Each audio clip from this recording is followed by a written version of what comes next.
Laisser tomber les rapports financiers compliqués, les analyses à n'en plus finir.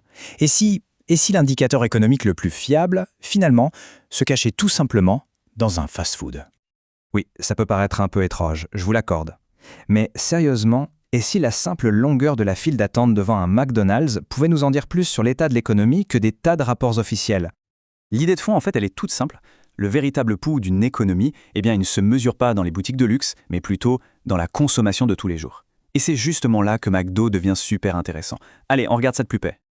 Alors, McDo, le pulse mondial. La première question qu'on peut se poser, c'est pourquoi cette chaîne et pas une autre? Eh bien, pour comprendre la force de cet indicateur, il faut d'abord avoir en tête une chose, l'échelle. L'échelle complètement folle de McDonald's. D'abord, on parle d'une présence dans plus de 100 pays. Et ensuite, accrochez-vous bien, plus de 40 000 restaurants à travers le monde. 40 000! C'est tout simplement une empreinte planétaire. Et cette échelle, ce n'est pas juste pour la frime. Ça transforme McDonald's en une sorte de miroir quasi parfait de la santé économique des classes moyennes et populaires. En gros, ça capte leurs décisions d'achat, là, maintenant, en temps réel. Rien à voir avec le marché du luxe qui, lui, ne concerne qu'une toute petite partie de la population.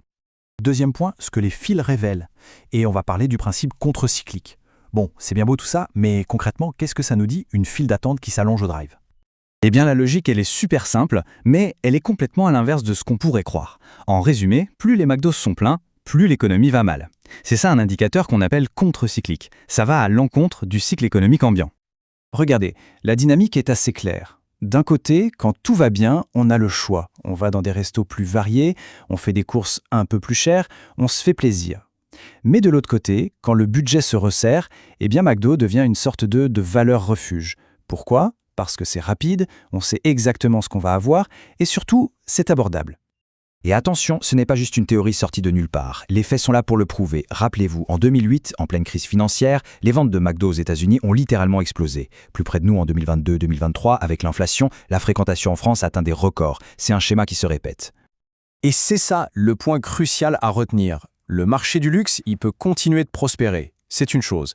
Mais ce qui donne vraiment le tempo de l'économie, ce qui dessine la véritable tendance de fond, ce sont les petits ajustements dans les habitudes de la consommation populaire. Troisième partie, investir sur cet indicateur. Comment on passe de l'observation à la stratégie? Ok, c'est une observation super intéressante. Mais la question c'est, est-ce qu'on peut aller plus loin? Est-ce qu'on peut transformer ça en une vraie stratégie?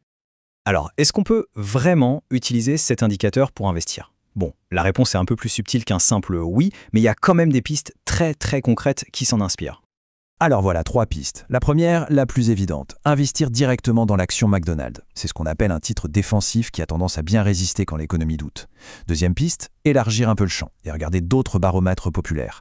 On pense à des géants comme Walmart, Coca-Cola ou même des compagnies aériennes low cost comme Ryanair. Et enfin, troisième piste, plus macroéconomique, utiliser le fameux Big Mac Index comme un outil un peu ludique pour comparer la valeur des monnaies et le pouvoir d'achat entre les pays. Dernière partie, la leçon du Big Mac. Parce que oui, c'est bien plus qu'un simple burger. Alors au bout du compte, quelle est la grande leçon à tirer de tout ça? Eh bien, ce qu'il faut comprendre, c'est que l'indicateur McDo, il est puissant parce qu'il est à la croisée de plusieurs mondes. D'abord, il est comportemental. Il mesure les vrais choix que font les gens avec leur argent.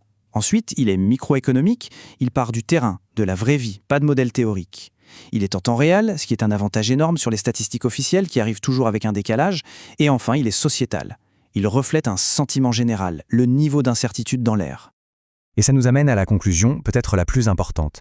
Dans notre monde obsédé par les algorithmes, les big data, les modèles complexes, on oublie parfois que les signaux les plus clairs, les plus pertinents, sont juste sous nos yeux. Alors la prochaine fois que vous passerez devant un drive McDo complètement bondé, demandez-vous, est-ce que je vois juste une file d'attente ou est-ce que je suis en train de lire le dernier bulletin de santé de l'économie?